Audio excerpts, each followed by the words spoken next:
but bigger dreams. They try to bring a sucker down, singing louder than the crowd. Listen the rhythm, I'm feeling brand new. Keep pushing forward, it's gonna save you. Never look down, love, not when we shine so bright.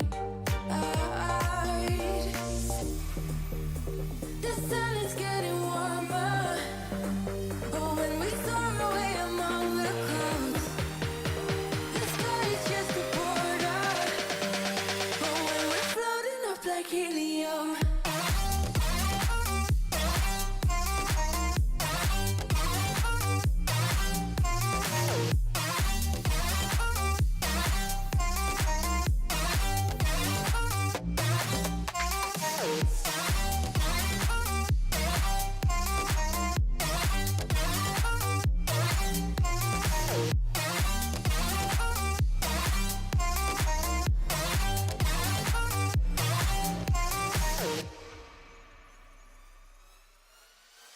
sip me up like lemonade. We both know it's bittersweet.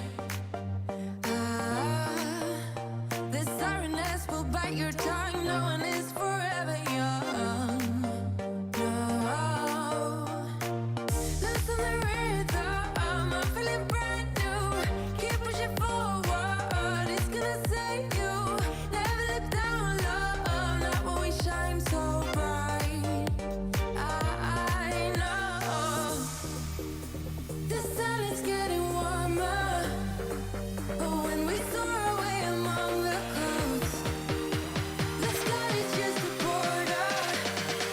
But when we're floating up like helium,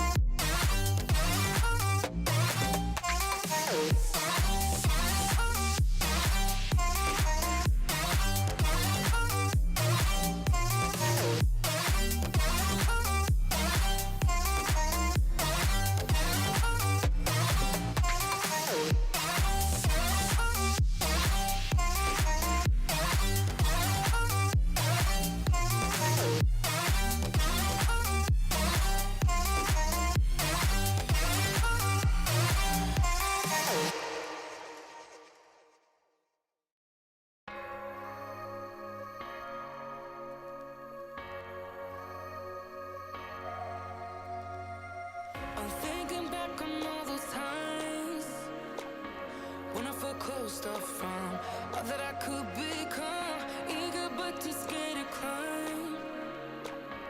Wanted to please my friends, but it felt like the end of myself. I was shut down and all drained out. I was lost, so I had to change. Yet I shook off all the bad vibes, cut me loose from the pettiness they turned on me. But now I am perfectly free to be me.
be resentful when I finally respect myself. I shook off all the bad vibes, cut me loose from the pettiness they turned on me, but now I am perfectly free to be me.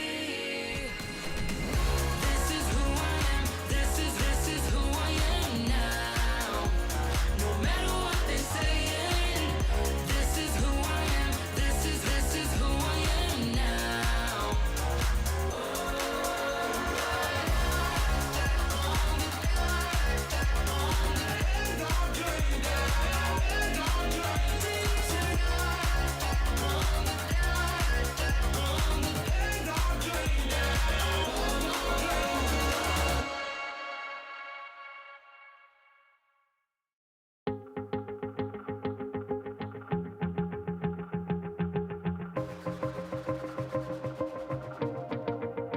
Wanna shake the ground, wanna break away, let loose. I'm tired of waiting, gotta make that move. All the neon signs, now they shout to me and you to write our story. Wanna shape the new. Do you wanna come along with me? Come along with me. Do you wanna? And we ain't got nothing, gotta do something, get it right. Gonna keep on running, grab the fun and live it light. And tomorrow's far away, should I let the party fade? And we ain't got nothing, gotta do something, let us all tonight.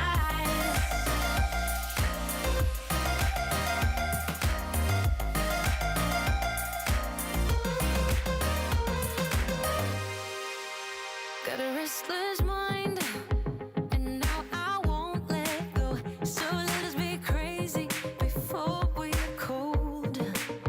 You can take us out, your doubts won't hold us down, 'cause we're gonna light up the sky where we go. Oh, do you wanna come along with me? Come along with me. Do you wanna? And we ain't got nothing, gotta do something, get it right. Gonna keep on running, grab the fun and live it light. And tomorrow's far away, should I let the party fade? And we ain't got nothing, gotta do something, let us start tonight.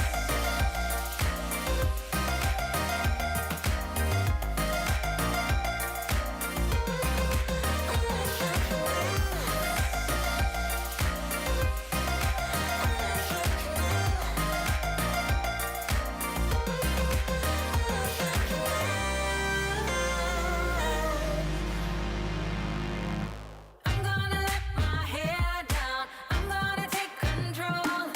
We're gonna make a big sound, we're gonna break the mold, the mold. We ain't got nothing, gotta do something, get it right.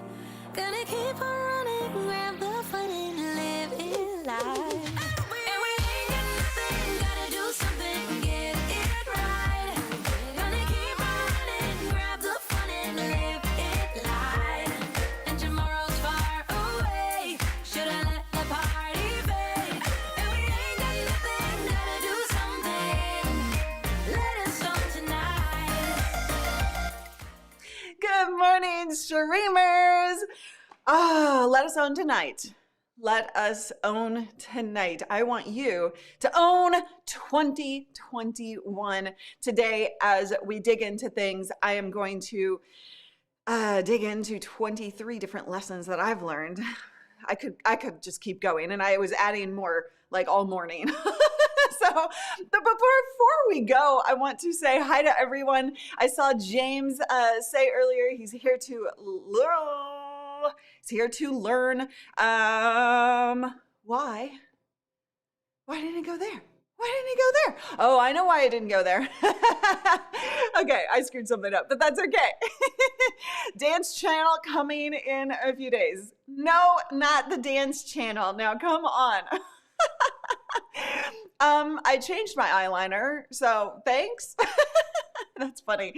Thank you so much for all of the happy anniversaries and all of the sweet, sweet comments that came in through the countdown timer. I really appreciate you guys. I appreciate you being here and wanting to hear my lessons learned. You know, some of them may be applicable to, I think everything is applicable to everything, to everybody. I don't think that there's anything in here that will not be applicable to you. I'm trying to go dig deeper today with these lessons learned rather than just the basics of content creation, which you can hear from anybody doing anything with lessons learned or mistakes made. There's a lot of things like consistency. We'll talk about consistency today, but we're going to go deeper than that. Oh, awesome. Marty, I'm so glad that you're loving the new graphics. Yes, let us know tonight, 2021 and every moment after. Love it. Well said. Okay. You guys are hilarious. You're hilarious. Okay, so you can have Abby Kim the whole time because I figured why not? Enjoy her.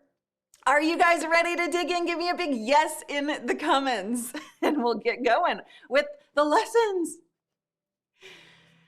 15 years of content creation and running businesses and thinking. Here, I'm going to redo that.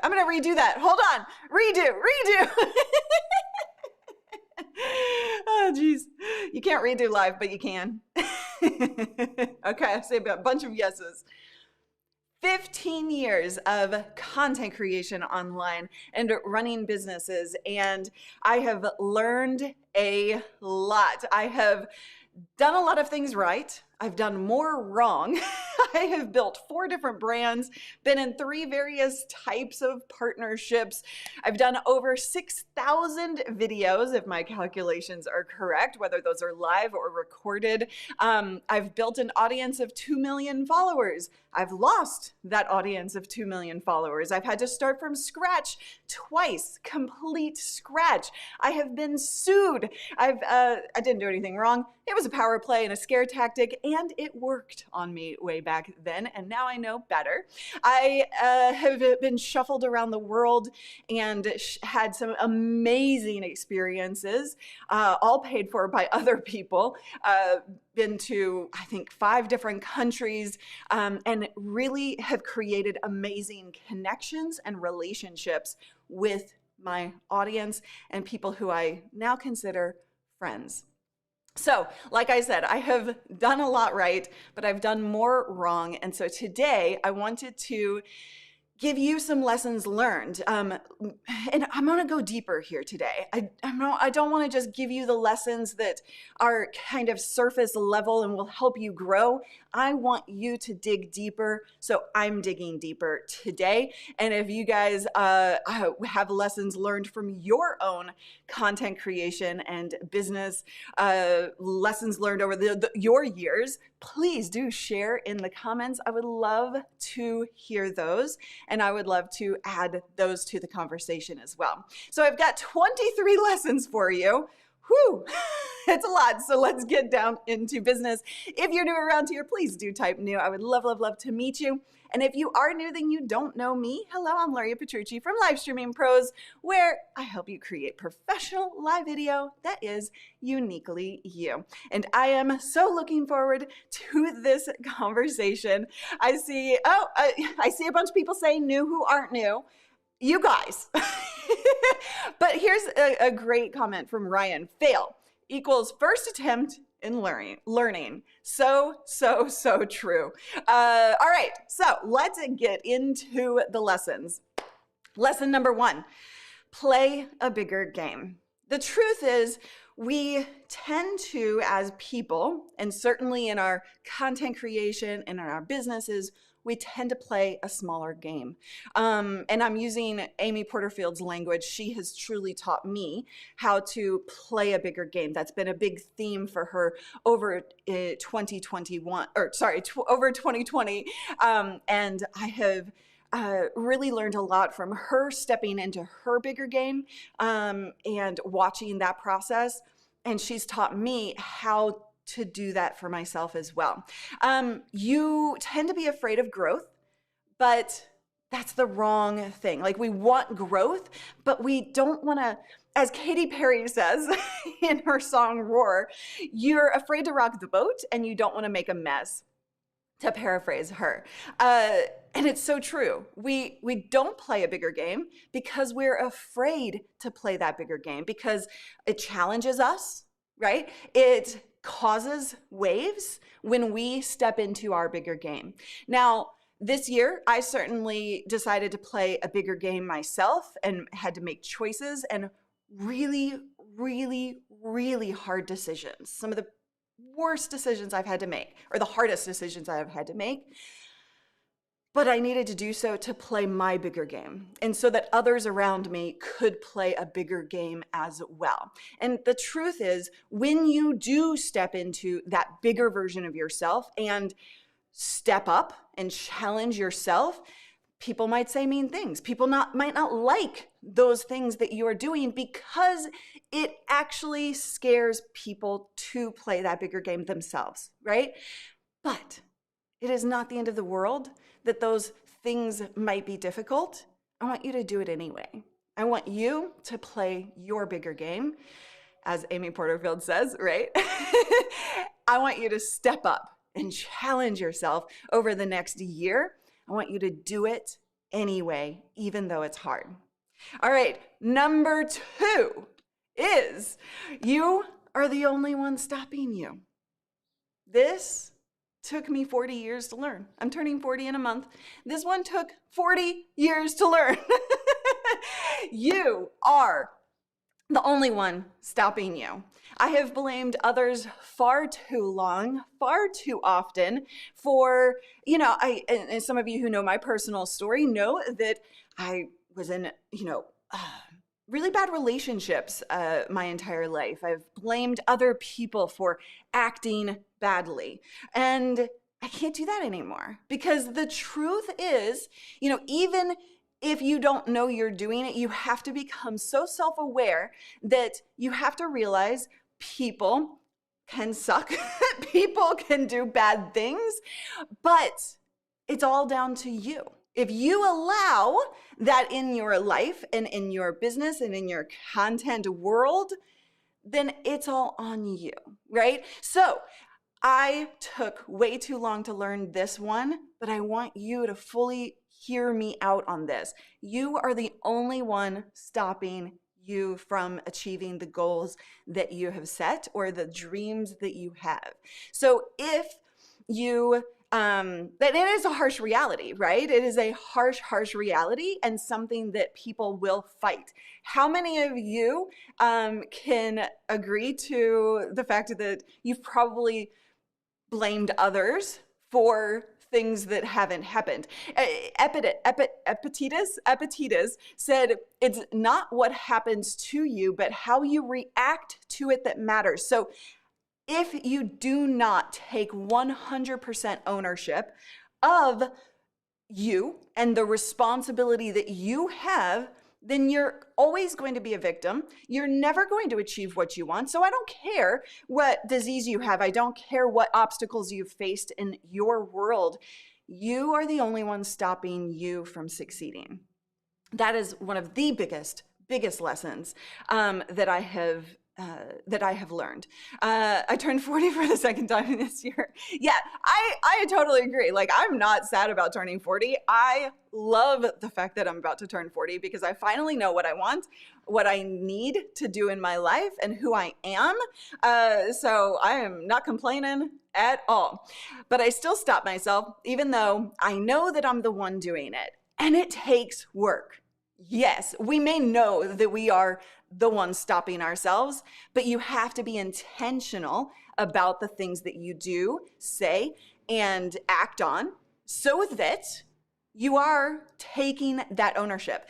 When I learned to take ownership of and responsibility of myself and everything that happens in my world, my entire world shifted. My entire worldview shifted, and it's not just like, okay, now I'm good. It's so easy. No, it's not. It's definitely not easy, but it's necessary to put that work into it on a consistent basis. Yeah, see, 67. Still need to remind yourself of that every single day. It's totally normal for us to have trouble with that, but it's so necessary. So keep this one in mind as you move forward. And when you start to hear yourself blame other people, remember that I'm telling you, I don't care what the obstacles are. I don't care what you've lived through. I don't care what other people are doing around you. You are responsible for you and what happens in your life and in your business and in your world. So it doesn't matter. Just keep moving forward and taking that responsibility. Number 3, challenges or opportunities. So many challenges. Who here has had a few challenges in their content creation career? Oh, thank you, Renee. You're so sweet. Okay, I love all of the comments that are coming in here.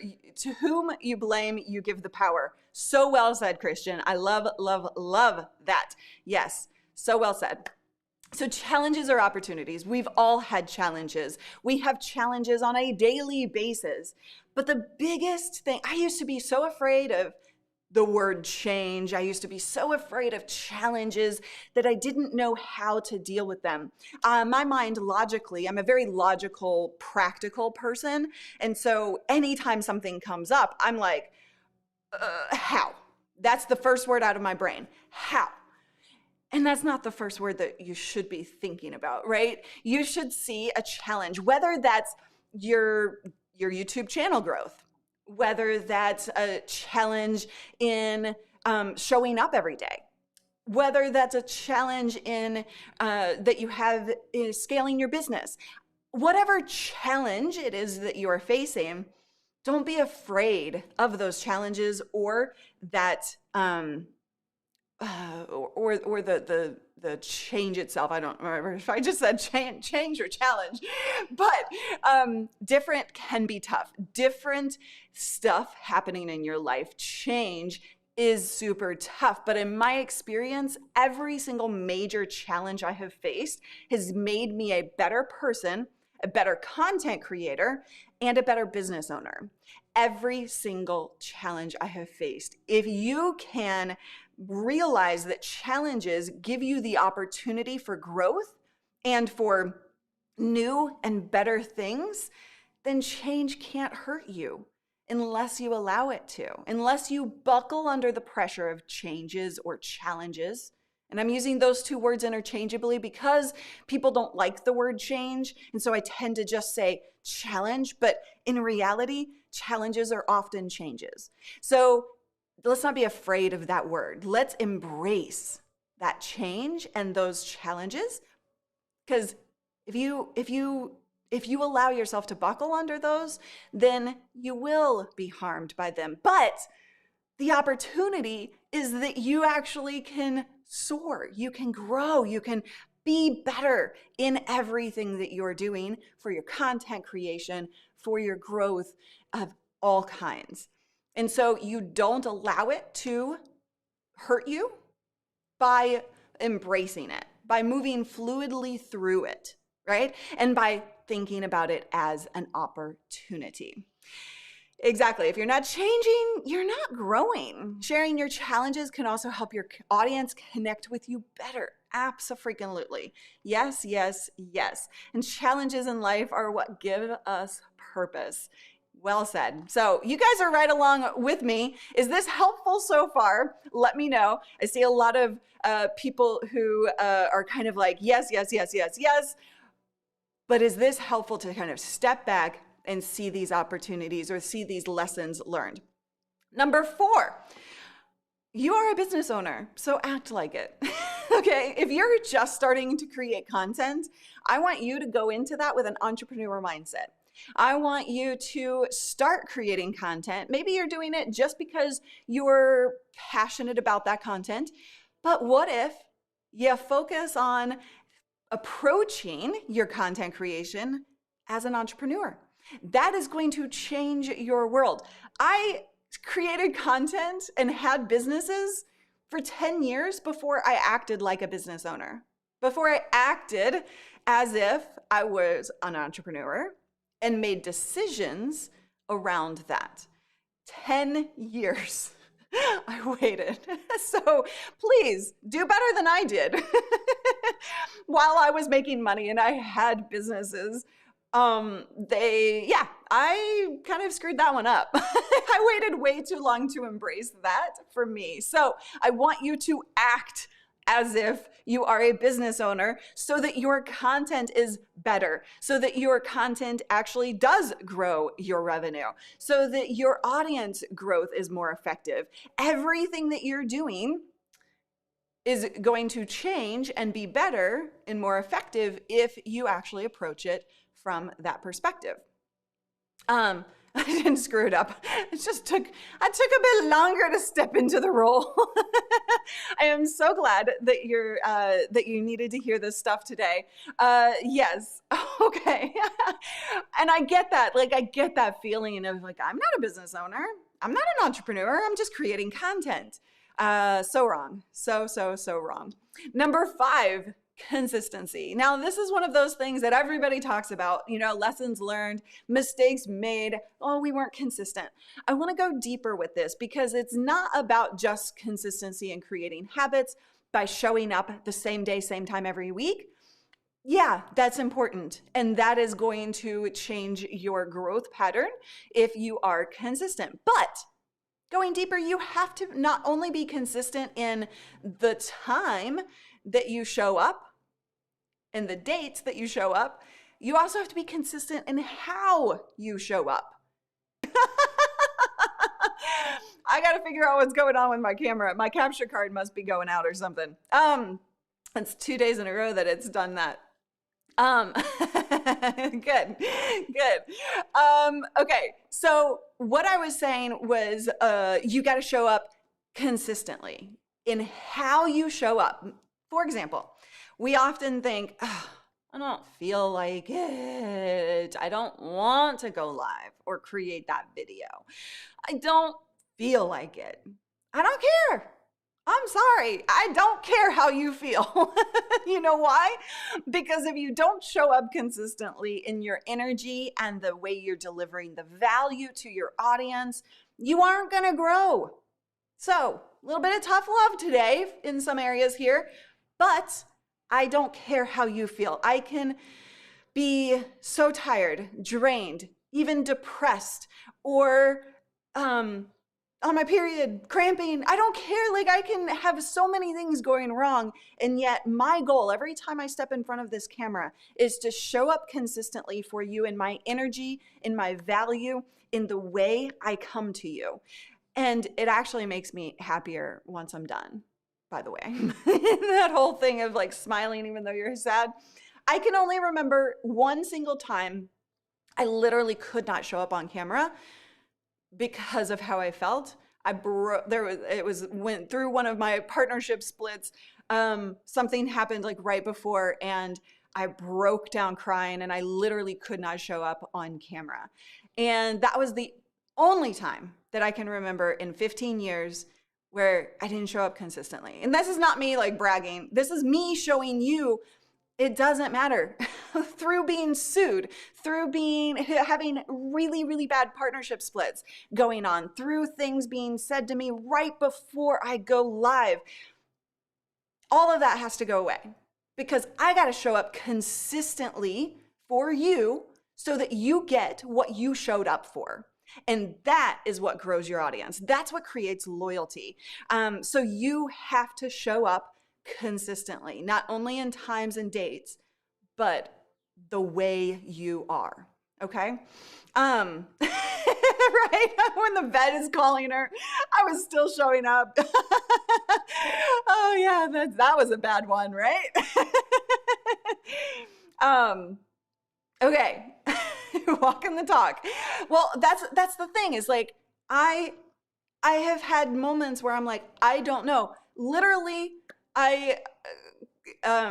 one day this year, I called Callie right before and I was like, I'm about to cry. You have to pick me up right now. Like, I can't do this. And yet I have to. In my brain, I have to. And that doesn't mean that I'm not vulnerable with you guys. It doesn't mean that I don't allow you into that emotion. You've seen me do that. It doesn't mean that you just put on a pretty happy face. But there are some moments that you have to do that. Or you can go in the vulnerable route, right? And you can invite them along, and then you can turn that into a lesson learned and keep pushing forward and give them the value that they showed up, right? And Callie sings, if you follow, I'll catch you. Right, totally. Yes. Ooh, yes, this is a good one as well. Consistent improving your channel. Consistency in everything that you do. Consistency in pushing yourself. Consistency in upping your game. Absolutely. I love that one, James. Thank you for saying that. Okay, next one. I got to move faster on these, don't I? Stay the course and stay focused. Stick it out, guys. This stuff is hard. Creating your content, scaling your business, it's hard. And it's always, you're not always sure that you're doing the right thing. Now, there are times when you do need to let things go that aren't working. But more often than not, you let things go before they work. You give up on the things that are just about to work, right? So I want you to stay the course. I want you to stick to your commitments and see if it actually has legs. Every entrepreneur I know who is massively successful, they stick. Like, they pivot when necessary, for sure. Pivots are necessary. Transitions, changes, and like letting things go, necessary. But let's say you are going live, right? Let's say you have a course that you're trying to sell, and at first it's not working. You're not getting any momentum. You're not getting anything happening. Well, that stuff does take time. So you gotta stay focused on that end goal and not give up right before it's going to work. So you do have to understand like when it's time to let things go and when it's not. And that's a deeper conversation that we can have in Streamer Accelerator, for instance. So in our membership, where we do dive into conversations like this on a much deeper level, and I help you work through those challenges that you are facing. And you can get access to that if you are interested in being a part of that community. Link is in the description. And oh yeah, so I wanted to point one other thing out on this. So in the past, there's been a lot of stuff happening in live streaming pros. And we might have had several different initiatives in a year, and we struggled. We struggled hard. This year, really only focused on 2 major initiatives, a single course, as well as the Streamer Accelerator program. And though, like, my business tripled this year because of sticking it out, because of staying the course and staying focused on only a few things versus all the things. And that is one of the biggest things that's tough with being online and in social media, is that everybody's telling you to do all of these different things. You gotta stay focused on fewer things rather than lots of things, right? Okay, number 7, experimentation is key. It's not only okay to do, but it is vital. What you think will work won't. And what you think won't work will. It's the name of the game. You have tools like TubeBuddy, right, that can help guide your path for content creation specifically. And it can help you create the right kind of content and get noticed and get seen in search results, et cetera, et cetera. But sometimes you got to experiment. You got to be willing to play and have a little bit of fun and experiment with the kind of content, the topics of your content, with the videos themselves, in everything that you do. It's required. So I've spent tons of time on videos that I was sure was going to work really well and get 1 million views overnight. Done. I know it's going to happen. And then guess what? It flops miserably. But then something I don't put a lot of effort into might actually do so much better and so much bigger. That doesn't mean that you don't put any effort, because that doesn't happen consistently. But you got to realize that experimentation is part of this process, whether we're talking content creation, whether you're talking business growth, right? Or change, like everything that you do, it is going to require some experimentation. Next one is growth as a snowball effect. Along with the sticking it out one, now, a lot of these tie together, by the way. Along with that, you have to realize that growth is a snowball effect. For example, affiliate. So last year, and Dave Peterson is probably watching and can chime in here, but if I remember correctly, last year about this time, our affiliates, the revenue that we bring in from affiliate sales, was probably in like the couple $100 range a month. And now it accounts for 30% of our business. And it's in the five-digit range. So like a couple hundred a year later, but like we could see, okay, we could see the, like, okay, oh, thank you, Dr. Elo. $14.99 super chat says, you are a great inspiration, Laria, sending positive vibes your way. Thank you so much, Dr. Elo. Appreciate you. Let's see. So you have to realize that these things, like, you put a lot of effort into it up front, and it may not feel like it's doing anything.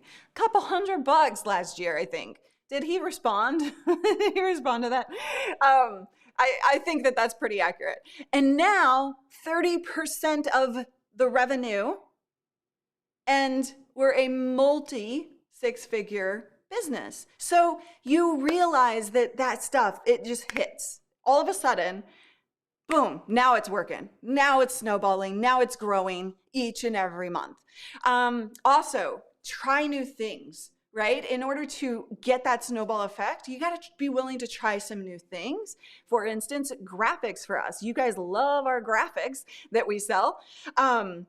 Those were kind of an experimentation thing. It was a new thing that we just kind of didn't have a long-term plan for, but people were asking. We were paying attention to what people were asking us for. And now those are about 40. That actually, that revenue, graphics, is about 40% of our revenue. That's kind of crazy, right? So experiment, but also realize that this stuff is a snowball effect. So that, like, 3 tips right there together: consistency, stick with the course, allow it to be that snowball. Okay. Oh, thank you, Daniela. Welcome to the community. I'm so glad that you're getting something out of this. I would love to hear more about you. Everybody, welcome Daniela in the comments. Let's see. It's been big growth on affiliates, Dave is saying. Luria set a goal. I said, we'll never make it. We made it. Yeah, I was like, we gotta get this. Come on, we got it. We gotta figure it out. All right, number 9, communication and transparency. Communication is massively, massively important. We all know this. Communication is important, right? The more, the better. What I mean with communication and transparency is communication between you and your audience is key. Oh my gosh, like, big mistake I made in the past. I tell this story a lot, but so Paul Dixon, who is the magical Mr. Paul Dixon, he's our graphic designer, and he, way back in the day when he was a viewer, he actually was like, he emailed me one day because I didn't show up live. and I didn't communicate that I wasn't going to be able to show up live. And he was like, I set aside time. We as a viewership, as a community, set aside time for you. You didn't have the, I don't remember exactly his words, but he was upset at me. And he was like, you didn't even communicate with us. You didn't tell us that you're not going to be able to show up. Like, that's not cool. So I learned that one the hard way by making that mistake. If you aren't going to show up, or if something's going to change or whatever, you've got to communicate, and you've got to over communicate, because people do not hear you. I can say the same thing day in and day out. And guess what? Daniela, who's brand new, hasn't heard that, right? So she may show up and have never heard certain things that I'm saying. Or you have heard it, but you're in a different place that you need to hear it differently. Or you were on that show where I said that I wasn't going to show up, but you were taking a call or going to the bathroom or something and you didn't hear it. So over communication, repetitiveness, massively, massively important. But along with communication, transparency with your audience is key. With your team members is key. That creates loyalty faster than anything, is being transparent. You don't have to cry all day just to be transparent, but you do have to allow your audience and your team to kind of come along that journey with you. I will say, I don't know where I plan to say this. Hold on. I'm going to say it anyway, right here. It might be kind of out of line, or out of like the plan. I always have a plan. But I will say this, like, two of our team members, Paul and Dave, were originally viewers, and they have stuck through so many transitions. They've stuck through so much crap. They've not gotten paid well. They've gone without pay when things got really tough. And that, I think, I don't know for sure, they would have to tell you, but I think it's because, thank you, Einar, appreciate you.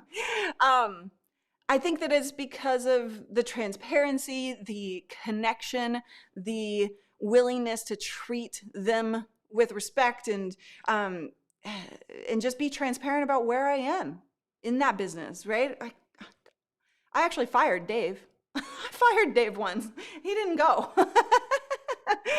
I don't know why, but I said, I can't pay you. You got to go get it. You got to go get your job back. Like, go. He worked at Boeing before this, and I was like, you got to go. And he stuck it out, and he showed up consistently. And part of that is because of the transparency. He'd have to fill you in on what really made that decision for him, but that comes with massive, there's so much emotion that goes along with that for me over the years, with both Dave and Paul, who have been around for years and been through all the rough times. Like I said, multiple brands, multiple transitions. Okay, now number 10. Oh wait, hold on. I don't take firings from Luria seriously. Just keep working and she changes her mind. Lesson learned. Yeah, I was consistent with Dave, and Dave was consistent with me. Teamwork does make the dream work. I have learned a lot about building and scaling teams and connecting with the teams and helping them to grow within their work.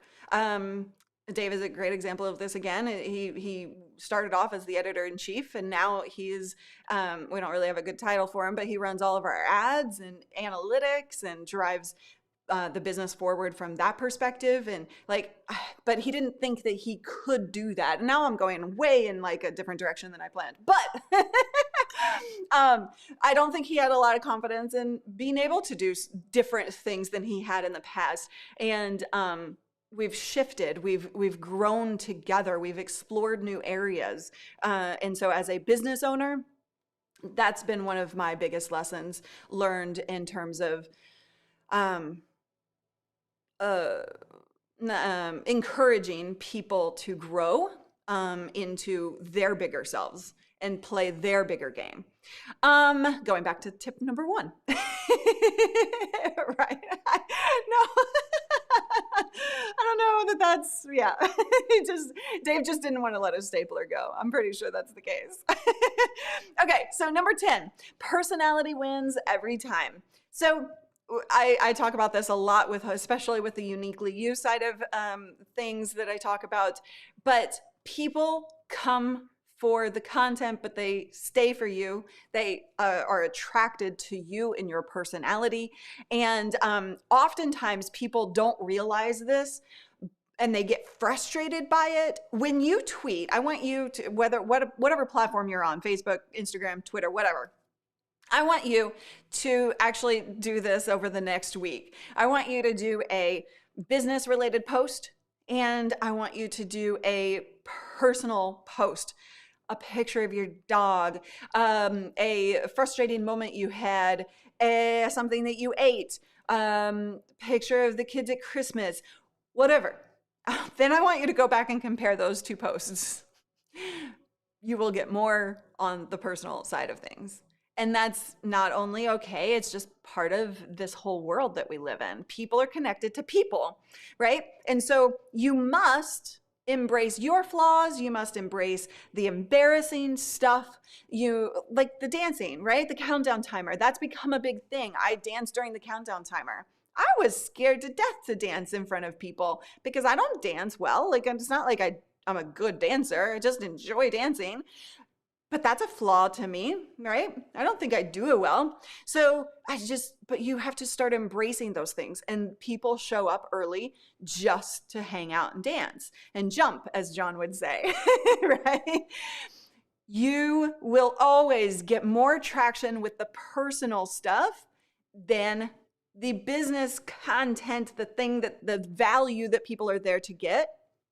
You're just gonna get that. It's going to be uneven.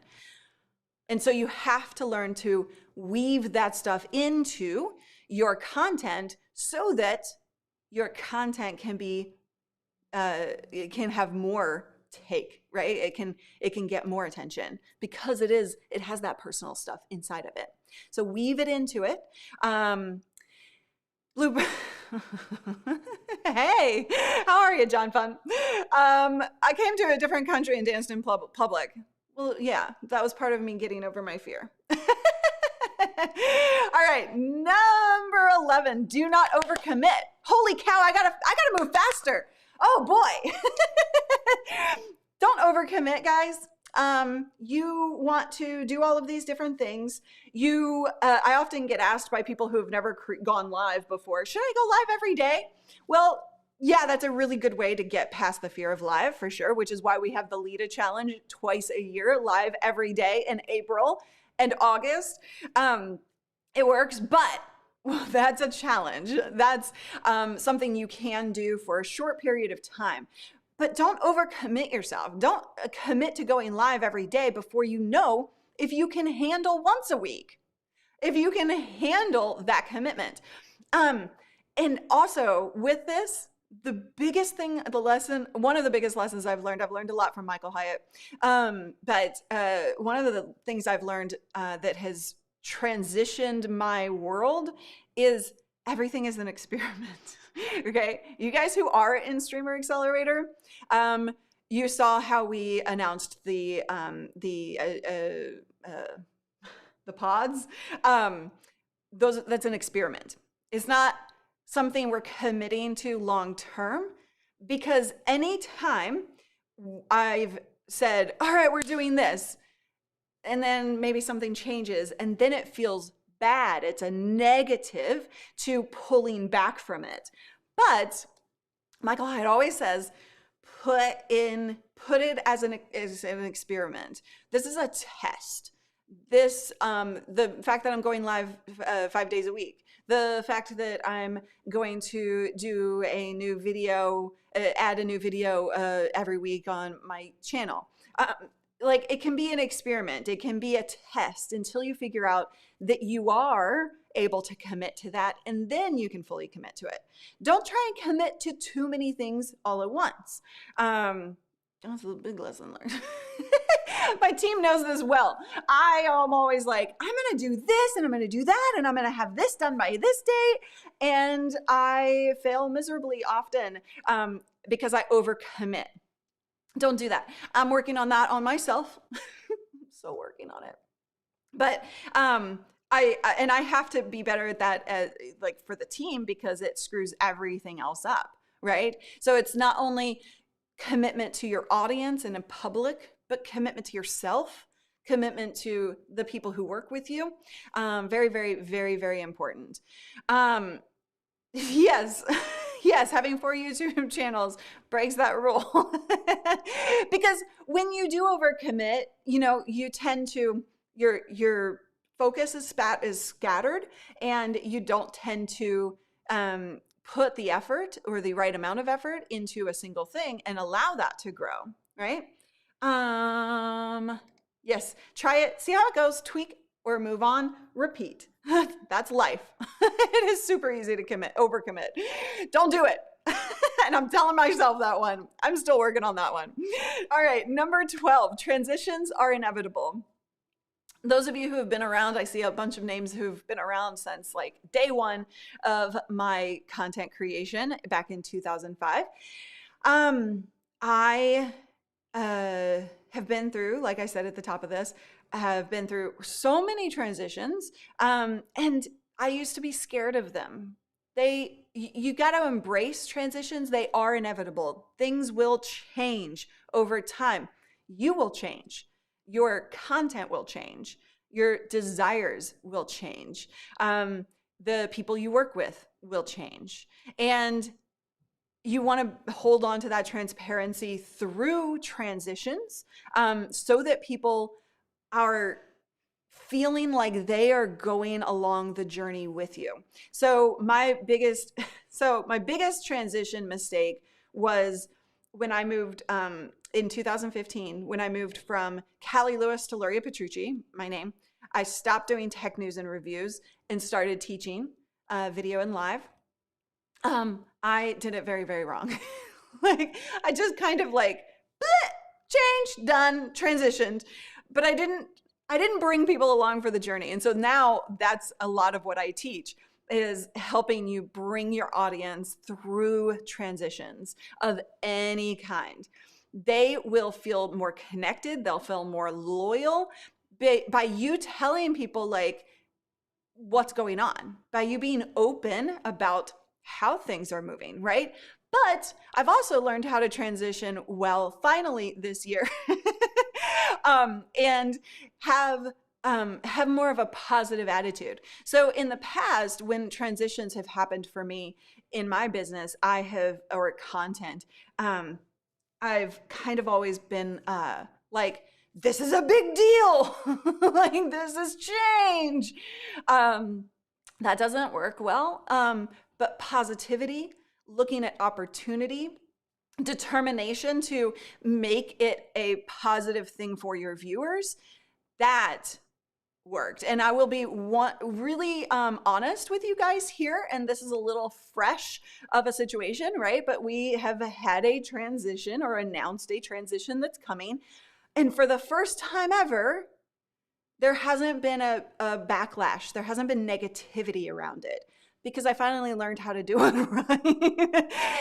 And I looked at the opportunity because in reality, like I said before, every transition, every change, every new thing actually is an opportunity. A challenge is an opportunity. And so what I did instead was I looked at you and I looked at how this is going to provide you with more value, right? And so that transition, while being transparent with what's going on, also looking at the opportunity that exists within a transition, is massively, massively helpful.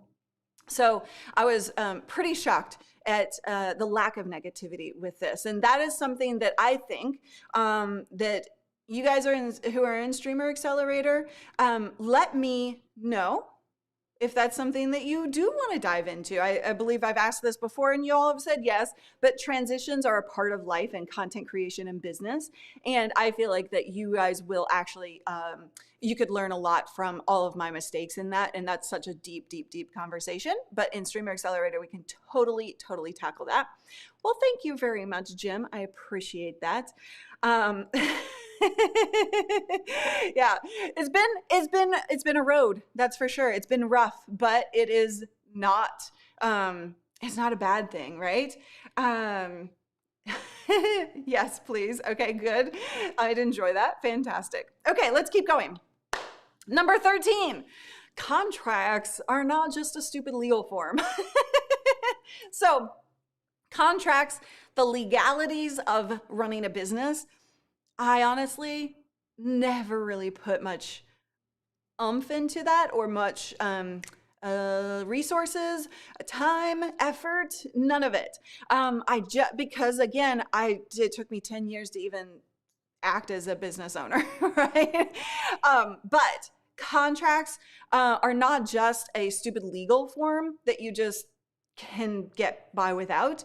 It actually, what I have come to realize is that the contract side of running a business and any relationship that you can get together, whether you're hiring somebody, whether you're doing a partnership, whatever the case may be, it's actually a really good opportunity to design expectations, to set the expectations for yourself, for the person on the other end of that contract. Again, it doesn't matter what kind of contract you're doing. Do not ignore this process and do it with intention. Don't just throw a contract together. Use it as an opportunity to set those expectations, to look at what is it that you really want in this partnership, relationship, team member, partner, whatever, doesn't matter. What is it that you really want? What's the outcome you're looking for? Who does what? What do you expect from each other? Like, there's so much opportunity to actually be intentional about the relationship itself, so that, and I have learned this the hard way in a lot of ways, so that you do not get yourself into trouble later. Because when you don't set those expectations up front, you're not going to meet those expectations for each other because you weren't intentional about that, right? So if you're not, like, let's say I hire, right? Let's say I hire a new person and I just have them sign a contract and I don't really use that as the opportunity to then set the stage for the future. Then what's going to happen is they'll understand their job, but they're not going to understand what I actually expect of them. And they are not going to have the opportunity then to tell me what they expect from me, right? And so you've got to look at this as not just a legality or something to just be kind of chill with and flip it. Use it to your benefit for the future so that you don't have issues going forward, so that you communicate well through it. So custom contracts, well, a lawyer speaking for you. Do you need legal contracts for our interviewees? There are releases. I'm blanking on the word. There are releases that you can do. And in fact, some of the bigger shows that I do have those in place, but it's like, that's one thing with like interviewees that I don't really do contracts for. But if I were to get into a deeper relationship with them, I would, right? General releases, they're super helpful for you for sure. Like if you do an interview, they have a form that they can't ask you for money. So again, contracts are an opportunity to make sure that you don't have any misunderstandings later, because misunderstandings later lead to bigger fallouts or issues. So there you go. Contracts are not just a stupid legal form. And lawyers are not as expensive as you think. Lawyers are something that I never wanted to spend money on, because I didn't have money, and I didn't see the value in them. But it's something that you got to do from time to time, and be okay with that. Hire before you're ready. Oh, this one is so hard for all of us. We're going to go over time. Are you guys okay with that? Will you stick it out with me? Hire before you're ready. This is a big one. We never feel ready to hire a team member. This is, it's so stressful. You don't feel like your business or your entrepreneurship, right, is in a place where you can add more people and more burden, and it kind of feels like a burden. But every time I've hired the right person, before I felt like I was ready, it was the best thing ever, because it frees you up. Right. So this year I hired 2 new people, Callie and Alyssa, and I did not feel ready. I was scared because, all of a sudden we saw this big growth through 2020. And I was like, I need more people. Like, I can't do this alone. I can't continue to do the things that I'm doing.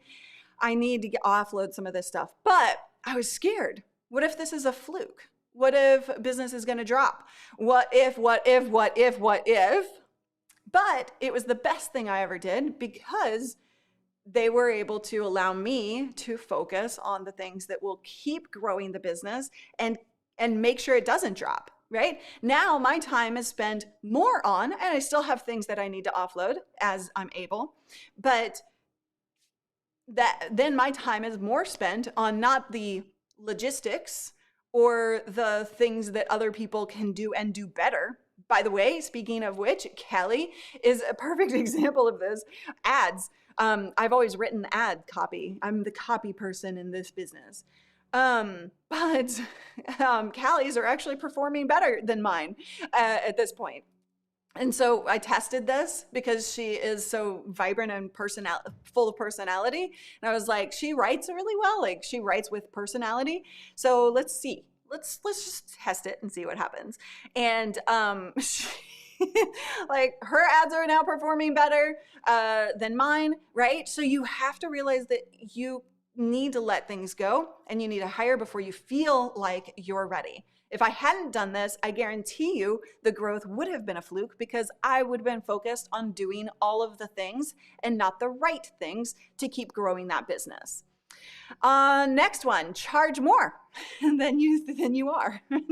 Charge more for your services and the things that you do than you are. Now, we have lots of low-cost things, but I'm also in the process of raising certain costs, because those are certain products, right?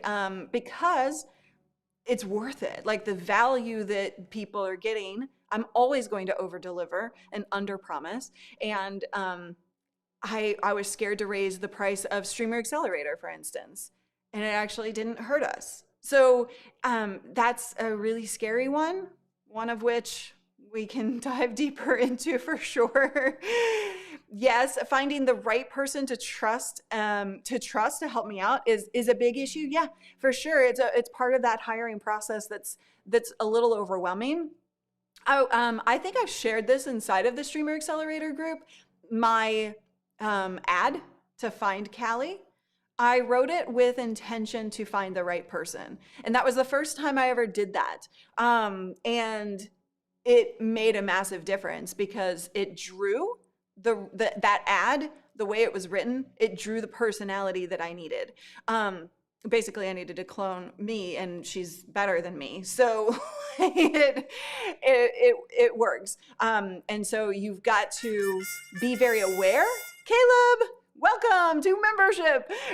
You've got to be very aware of what your intentions are, or what you need from somebody, so that you can find that right person. If you double your rates and lose less than half your customers, you're doing better business. Yes, well said. Thank you, Renee, for that. I thought you were drive-by commenting, Renee. I didn't think you were sticking around. What happened? Next up, personal care and business growth are intertwined. They're connected at the core. Michael Hyatt talks about the double win. You can win at work and succeed at life. You can do both. And I always put myself and my personal growth, my care for myself, didn't take time off. I always put that to the side in favor of focusing on the business. Because I thought business is business and personal is personal.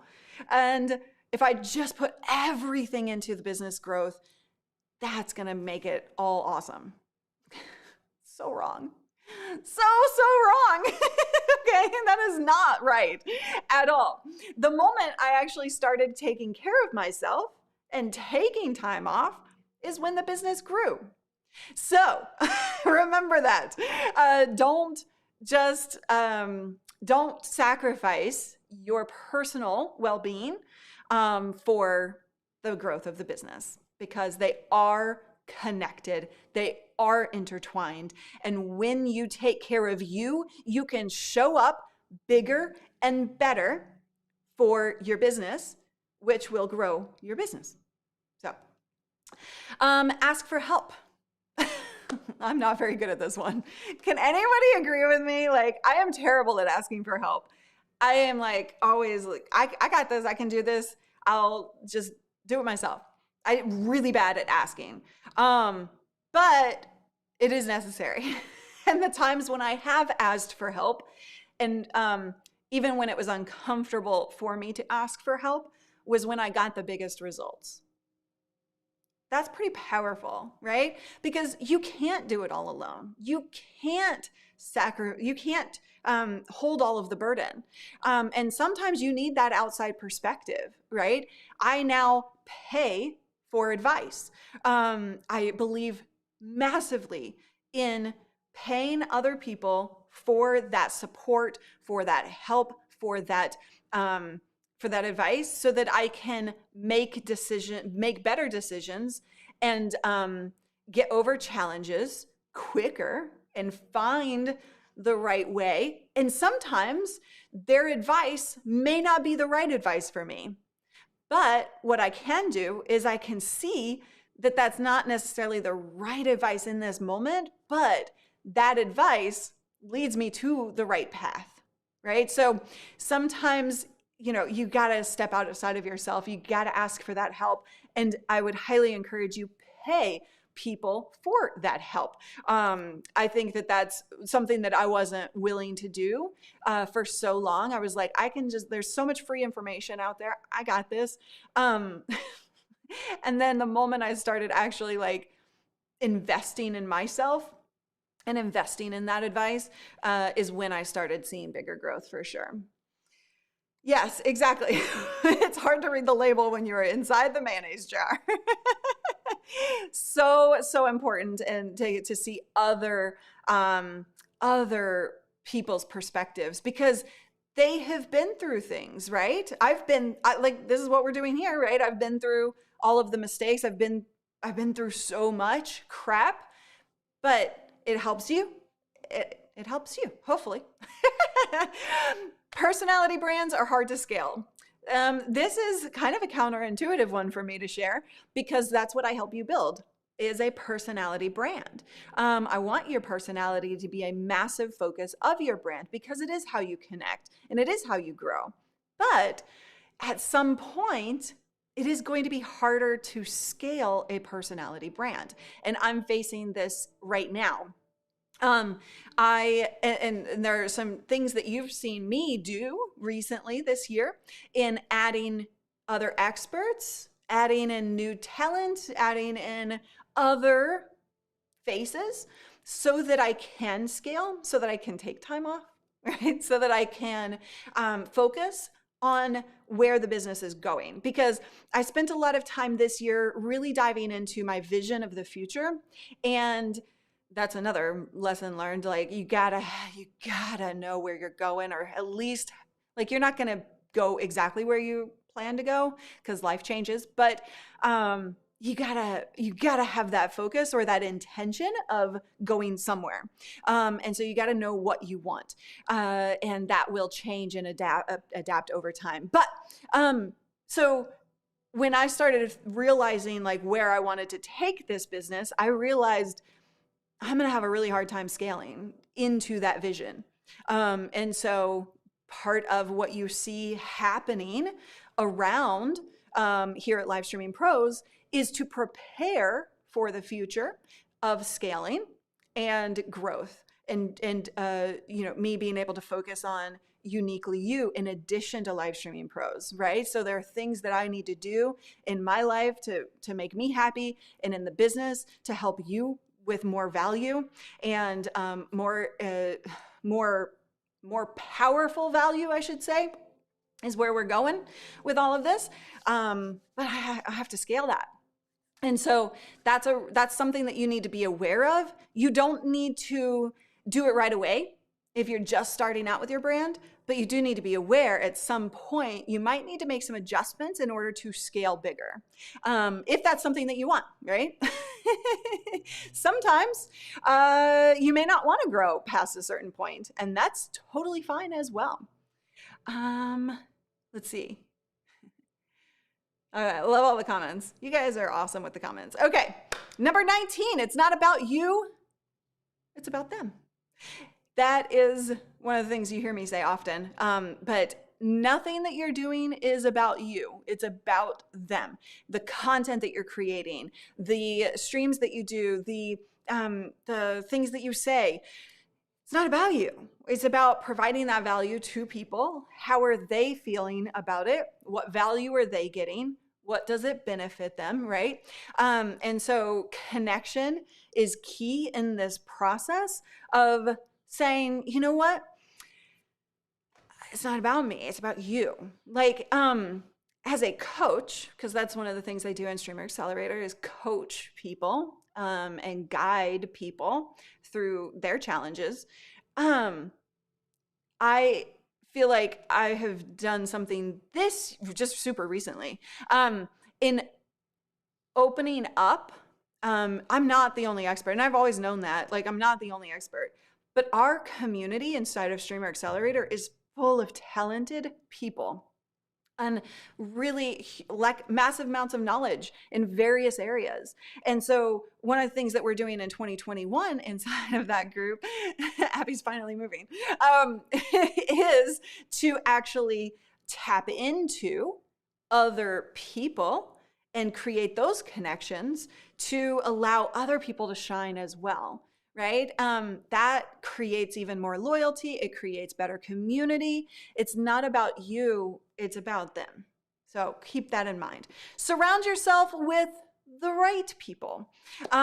This is a hard one, okay? This is a really tough one and something that I have had a tough time learning for sure. But, you need people. You need to not be in a cocoon. I lived many years in a cocoon and just like didn't like expand beyond that with people who I was connecting with. But you got to keep learning. You got to take courses. You got to get that advice, but never let it stop you from doing. But you also have to surround yourself with those right people. You have to know who is making you a better person, who is pushing you, who is challenging you, who is supporting you.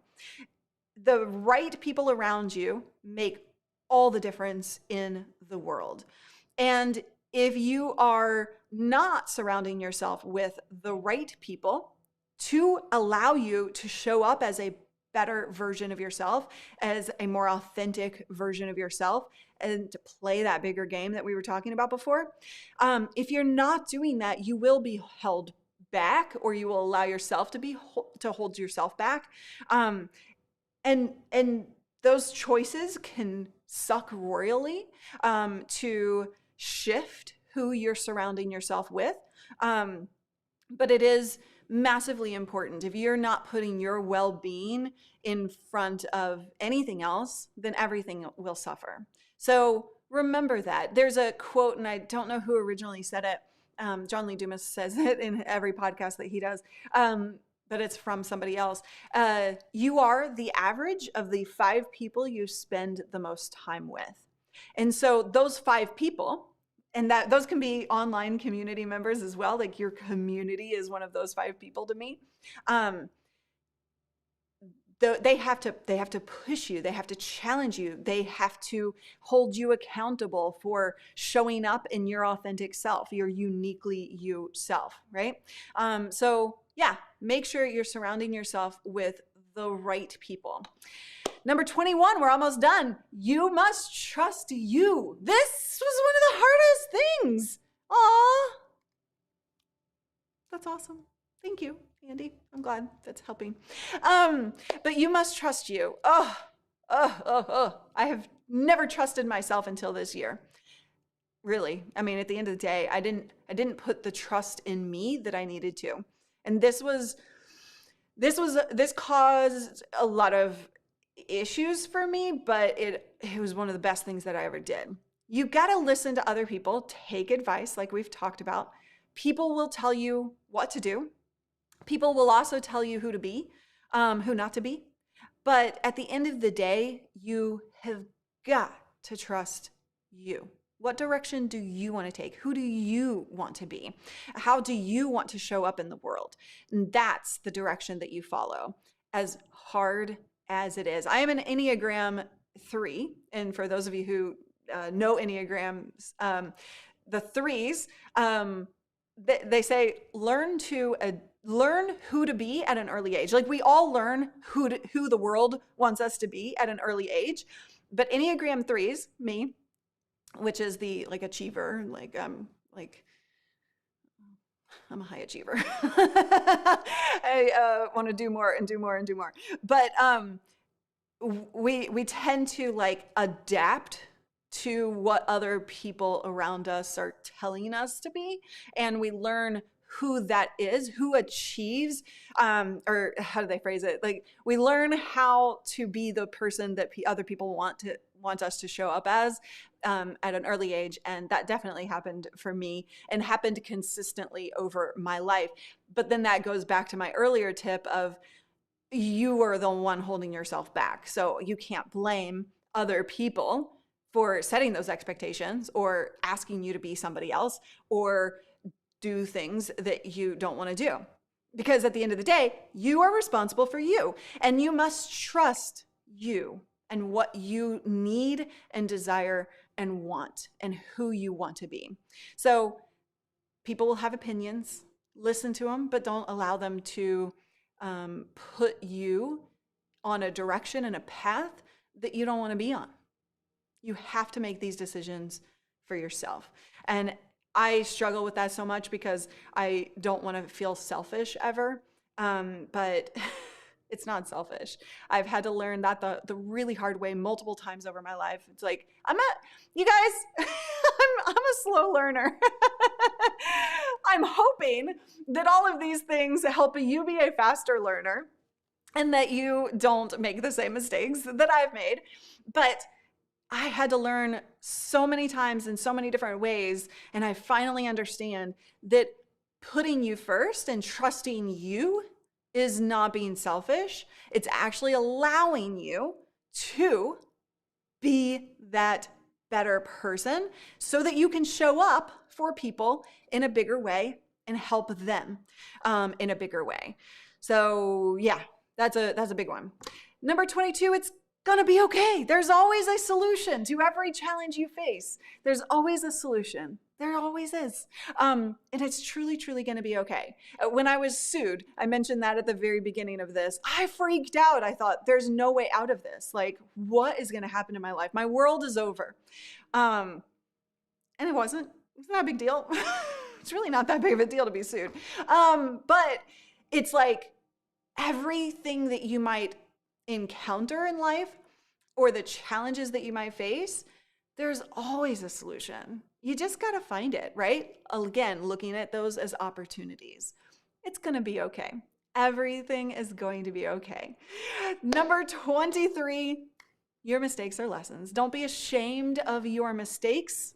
allow them to be lessons for other people like we're doing today. Allow your mistakes to fuel your content, to fuel your business, to help others in bigger and better ways. So those are the tips that I have for you today. I could go on, but 23 and 10 minutes over is a lot. I hope that this has been super, super helpful for you.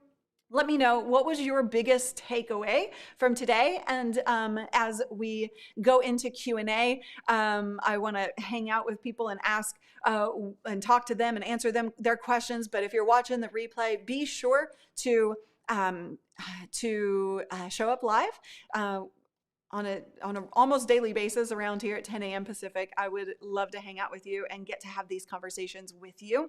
And I would love to see you inside of Streamer Accelerator as well, where we can go a lot deeper with these conversations, and we can together as a community write out any challenge and figure out any problem. Well, there are solutions. It's going to be okay. All right. Very helpful, fantastic, incredible stream as always. Thank you. I have pages of notes. Great. Awesome. Well, what was the one thing that stuck out for everybody? I want to hear. Every problem has a solution. That's not easy to remember in the middle of it, right? Relates to hardcore to slow learning. Man, I'm a slow learner, guys. You have to put the breathing mask on yourself before you can put it on anyone else. Yes, it's so true. It feels so selfish to me. Like that's how I have always thought of it. And people have always, it's interesting, people have always tapped into that knowledge about me, like when I'm going through tough times. And sometimes those are the things that, people have said to me in the past, of like, oh, you're being selfish. And I'm like, it's something that I have to fight really, really hard, on a regular basis. No, I'm not being selfish. I'm doing this because it is the right decision for me. But yeah, so that's one of the hardest for me.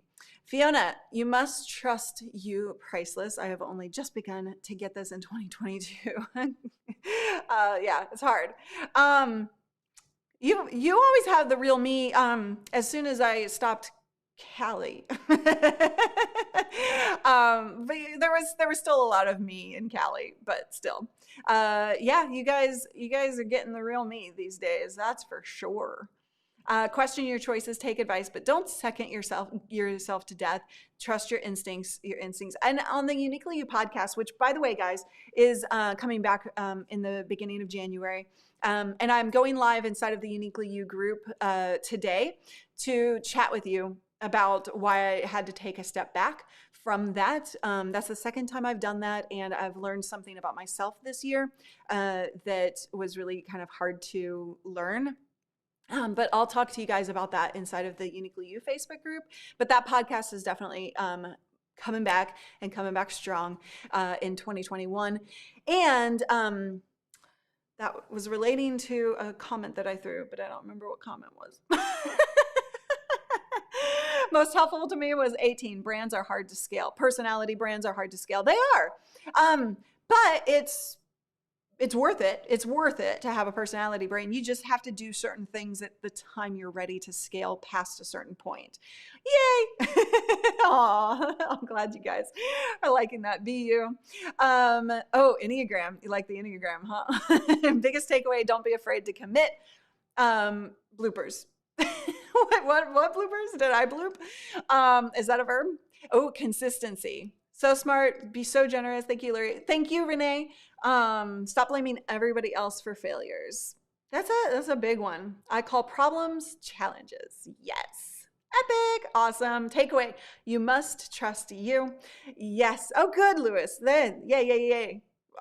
I'm just sharing my mistakes. I'm just sharing my lessons with you guys. If that is motivational, I am thrilled that, but I want you to take that motivation and I want you to actually do something with it, right? Like, do something with this information. Don't let me just spend an hour and a half up here talking about all of my mistakes. Please, please, please let my mistakes fuel your success. Please. Otherwise, I always said this, like, I've been through some pretty bad crap, not as much as other people, but if I had to go through that, why else did I go through that if I can't help somebody out of it, right? Or learn from what I've done. And like, there has to be a reason for me being in the situations that I've been in my past. There has to be a reason for it. And that reason that I can figure out is you. And so please don't let this just be a motivational speech. Please do something with these lessons. All right, change that to self-caring. Yes, instead of selfish, self-caring. What would Luria do? Don't be afraid to be yourself. Enjoy the journey from noob to pro. Have fun while you do it. Absolutely. That should have been one of the lessons. Have fun. This stuff is crazy hard sometimes, but it's so much fun if you allow it to be. Thank you, Dave. Thank you. Except for when I fired you.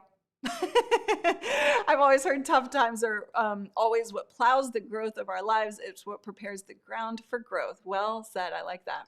The only one stopping from me is myself. The only one stopping me is myself. That was your takeaway. Fantastic.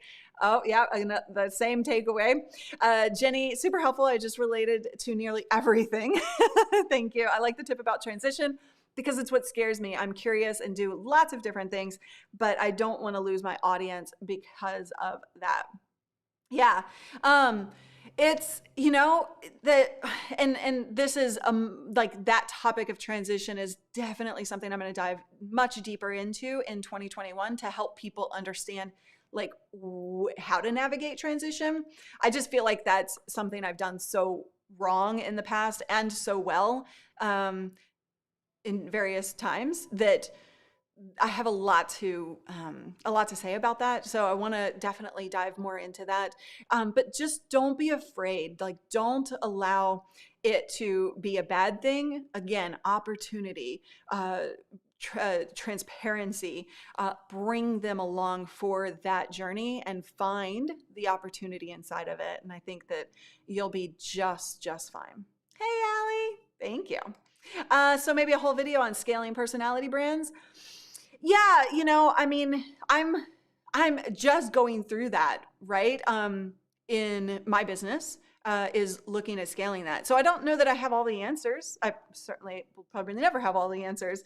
But I can certainly talk to you guys about what it is I'm doing and what I've learned from the people that I ask advice from, right? So like my mentors have helped fuel a lot of my decisions about how I'm going to scale my personality-based brand. I just thought it meant light. Really? I thought it light of truth? Is that what it says? Because I thought Luria meant just light, which is kind of funny because I'm always like, Good, Fiona. Very, very good. I like that. Consistency equals growth, both personal and customers. Awesome. Personality, I need to bring more of that to the table. We all need to just lean into the personality. And you guys, in 2021, that is something that I am going to be tapping into hard for you guys with bringing the personality. So look forward to that. If you're true to yourself, the right audience will find you, follow you, and stay with you. Yes, yes, they will. Innovate and be unique while having value to others. Ah, love it. 23 likes.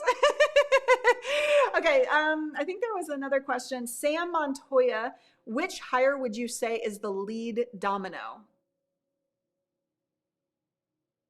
I don't know what that means. Lead domino. Like, Sam, are you still around? I feel like that is a phrase, productivity, finding the lead domino. When you have a long list of somewhat related tasks to complete, there's likely a lead domino. This is the task.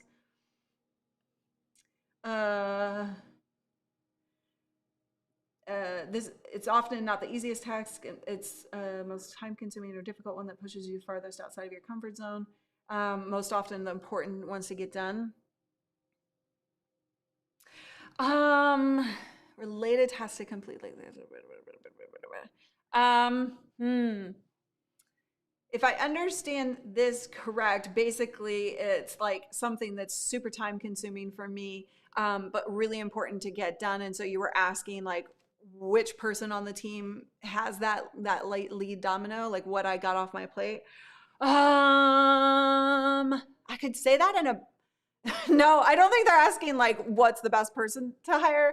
Well, maybe they are asking, is he here? Oh, I'm glad, Rabia. Thank you so much for being here. Really appreciate you.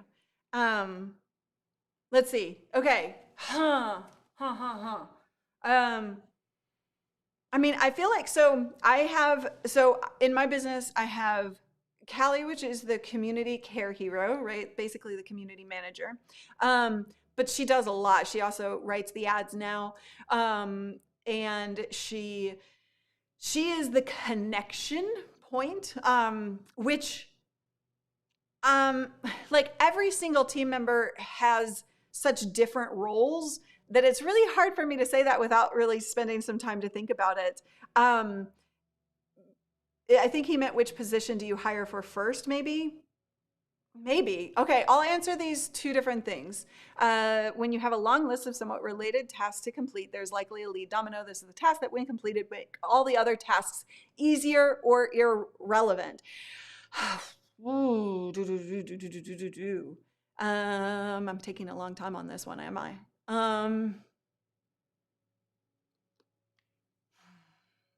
I'd have to really think about that one, because I guess I view like absolutely every single one of the team members are vital, and they are fulfilling the mission and the vision of the company in super spectacular ways, but they're also different. And so I guess my natural instinct to answer that question would be that hiring somebody like Callie, who basically filled a lot of what I did, which is creating that connection with our students, and being, we're basically the same person. I cloned myself, but she, like I said, she's better than me at a lot of the tasks because, well, that's her personality. But like, I needed somebody who could do a lot of what I did in terms of creating that connection and caring for my students the way I did. That has helped tremendously remove a lot of pressure from me so that I could focus on still creating that connection, but where she's like the primary connection point, right? And so like a little bit of cloning went on there, just because like we care about people the same way. So I think that may answer the question. I am more organized than her, yes. If it's your first hire, just somebody who can take a third to half the stuff off your plate. First hire won't be a single role. Very, very good point. Yeah, Abby is the lead domino. Yeah, so if you're looking at like, who do you hire first? It has to be, bye Joanna, thank you. It has to be somebody, like Dave said, that can remove tasks from you so that you can focus on the more important things, not the important things, the things that only you can do, right? So the goal with hiring a team is to first you want to remove a lot of the tasks that you're, one, not very good at, and two, that you spend a lot of time doing that somebody else probably is better at. And like Alyssa, for instance, she loves like the organizational side of things. She loves structure. She's very good at getting things done quickly, and making sure that the business side of things and all of the little things that have to happen in a business, she's really good at doing those and enjoys that process. And so there are tons of things that I can do that I have done for years, but Alyssa takes all of those things off my plate so that my time is spent only on the things that I can do, like showing up here, right? Well, not only I can do that, but like that is my main role in this business, is showing up for you. And so teaching and creating content. The other people in our team don't do that. But so that's also like, that's why I was kind of like thinking, is that the lead domino? Because without that stuff, that's like, I can say a lead domino for every single one of our team members. So I guess I need to learn more about that phrase. I get it at its core, but yeah. Yeah, Paul wasn't exactly hired. He just snuck in and started working. Yes, totally. I think it started with like you creating something, right? For one of the previous brands, and then it just kind of snowballed from there. Like that's how, yeah. Hire people who can go above and beyond. Don't be intimidated by them. Grow with them. Yes, for sure. Like, every single one of the team members, they're really spectacular at what they do. Like, I can't do what Paul does. I can't do what Dave does. I can't do what any of them do, because they are unique in their talents and their skill sets. And like I was talking about earlier, I want them to grow into their roles and in the future vision. So I totally see at least a couple of them adjusting their positions over time as I bring in new people, so that they can focus. Like Dave said, when you hire first, it's typically not going to be for a single thing. They're going to do a lot of different things. And then when you have the finances, you're able to then bring somebody else in who can take some of their stuff off their plate, or do other things in the business, or a combination of both. And it just kind of like, it kind of grows like that. It's messy a lot of times, and it's not as simple, the hiring process. I hired first an editor. That was Dave Curley way back in the day. And then I think it was Dave Peterson, and then Paul, and then had a few others in between that aren't here anymore. But yeah, so like it's dependent on when you think about first hiring, depends on what you're doing that you should not be doing. And oftentimes, like with the ad copy, I thought I had to do that. No, I don't. Like, other people are better at it than me. So you got to allow yourself to let go of the things that you do that you really aren't the only one for. And sometimes that's an ego punch. It can be an ego punch for sure. You're really late. You're really, really late. Yes, we will be live on Christmas Day because it is Friday. So yeah. I never want to be the most knowledgeable person. No, never, ever. Like, you hire people so that because they have the knowledge that they have, or the skill set that they have. You hire people so that you are not the most knowledgeable person in the room, for sure. Can we clone Callie? I think we need to. Everybody wants one. Everybody wants a Callie. Let's see. Do you A/B test your thumbnails? If so, you do. So we do use TubeBuddy, yes. We do a little bit of A/B testing, and that is one of the things that I will be hiring for in 2021, is a content manager, somebody who can spend more time doing things like A/B testing, more time actually digging into repurposing content, and who can do a lot more with the content side of things. Because honestly, we do from time to time. Paul, sometimes, because he's the one who creates the thumbnails. I'm actually not sure how often he does A/B testing with thumbnails, but I don't think it's that often. It's like when his gut tells him that we need to, he does that. But to be honest, like, that is one of the things that we don't have a dedicated person for, so we kind of fail at around here, which is like the content. I do all of the content management, like the content decisions. And it's not something that I need to do. So that's something I'm very much looking forward to getting off my plate in 2021. Hey, Mark, how are you? Good to see you. It's been a while. Let's see. Proud to see your continued dedication and success.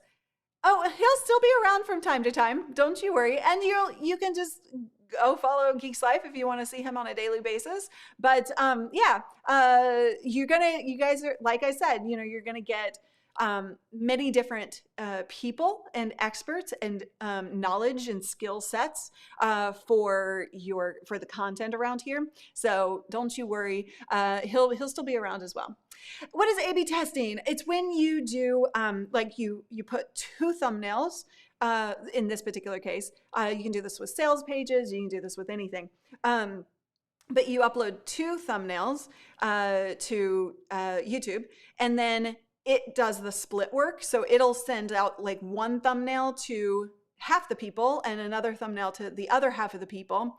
And then you see which thumbnail gets the most clicks and retention, so that you can determine, like if you have two thumbnails that maybe are very different in nature, maybe one has a face on it and another one only has words, which one is better for your growth of that channel? Oh, thanks. Thanks. You are very welcome, guys.